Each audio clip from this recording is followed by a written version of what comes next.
Indonesia earthquake. Raba rocked by huge 6.6 magnitude earthquake. Indonesia has been savaged by another huge earthquake as Raba suffered a 6.6 magnitude tremor that could also be felt 416 miles away in Bali. Earthquake watchdog the US Geological Survey confirmed the mammoth quake hit the northwest Indonesian city that lies on the island of Sumbawa moments ago.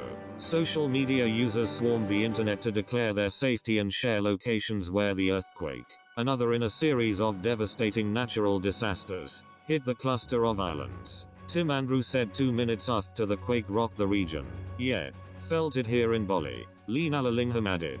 "Felt here in Bali. No tsunami warning issued." The newest quake to hit the region at 11:15 p.m. local time comes 2 weeks after the 5th of August magnitude 7 quake that has so far claimed the lives of more than 460 people.